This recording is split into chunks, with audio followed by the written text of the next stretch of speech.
लखीसराय जिले के बरहिया की मिट्टी पे खड़े हैं आज हम, और मेरे पीछे तस्वीरों में आप देख सकते हैं मगही के कबीर कहे जाने वाले मथुरा प्रसाद नवीन जी की ये मूर्ति है। और आज उनका 57वां 97 उनका जयंती है, मनाया जाएगा।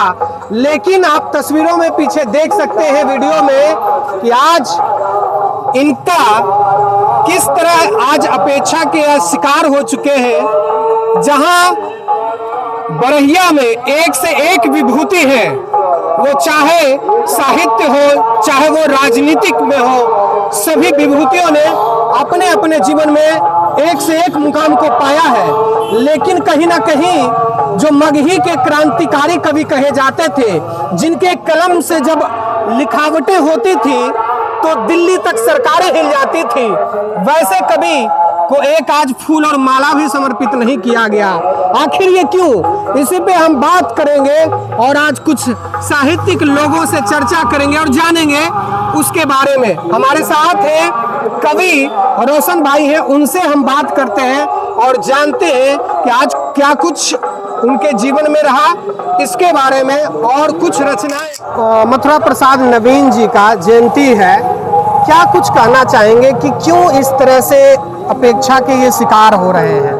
सबसे पहले तो चंदन जी, आपको हम बहुत बहुत धन्यवाद देते हैं कि आज मथुरा प्रसाद की 97वीं जयंती पर आपने उन्हें याद किया और यहाँ पर आकर के अपने चैनल के माध्यम से मतलब उनकी जयंती मनाई, उनको याद किया और उनकी बात लोगों तक पहुंचाने का काम किया।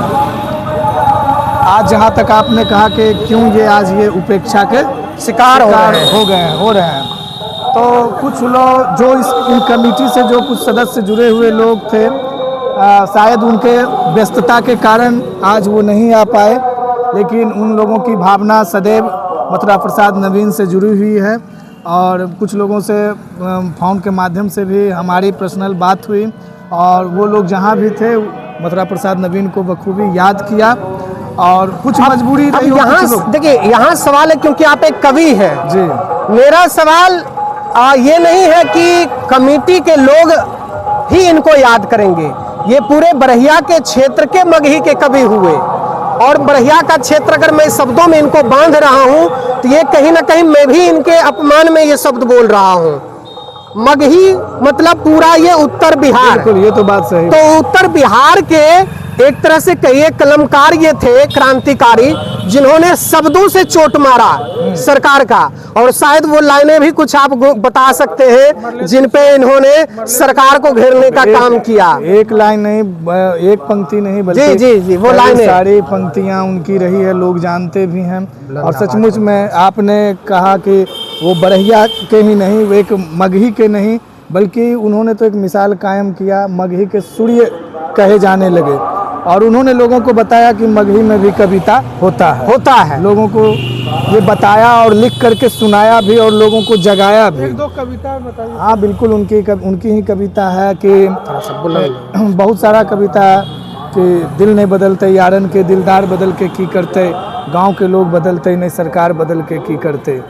बहुत सारी पंक्ति कि अजी मिश्र जी पतरा देखो कहिया तक सरकार चलत, महज एक कुर्सी के खातिर कहिया तक तकरार चलत, बनलो है सरकार नया पर पतरा उहे पुरनका हो, सब जनता में जान बचल हो, खतरा उहे पुरनका हो, सब नाव में छेद होल हो, कैसे के पतवार चलत, अजी मिश्र जी पतरा देखो कहिया तक सरकार चलत, कहिया तक सरकार चलत।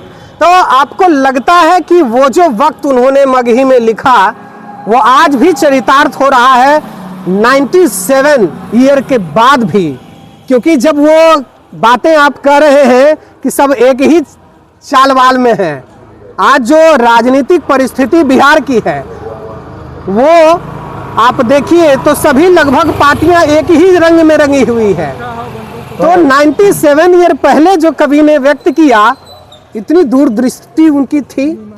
बिल्कुल, कवि जो होते हैं, जो उनके कलम से जो शब्द निकलता है, वो तो आप कहावत भी है, लोग कहते हैं बोलचाल के भाषा में कि जहाँ ना जाए रवि वहाँ जाए कवि। तो कवि का जो वो दूरदर्शी सोच होता है, जहाँ से वो कवि सोचता है, समझे कि नहीं, वहाँ तक तो समझ सकते हैं, आम लोग सोच भी नहीं सकते हैं। तो नवीन जी आज नहीं कब कहे होंगे, तो मतलब कि 90 वर्ष पहले बिल्कुल। या 96 हाँ, 57वीं हम लोग मना रहे हैं, तो 57 बरस तो आज वो बात बीत रहा और आगे भी बीतेगा। बीतेगा। तो कवि जो होता है समाज का आईना होता है, और एक कवि, एक साहित्यकार, एक कलमकार समाज को हमेशा सही दशा और दिशा दिखाने का काम करता है। तो ऐसे ही हमारे मथुरा प्रसाद नवीन भी थे, वो उस समय भी समाज को दशा और दिशा दिखाने का काम किए, और आज भी उनकी रचना, उनकी पंक्ति समाज के लिए आईना है।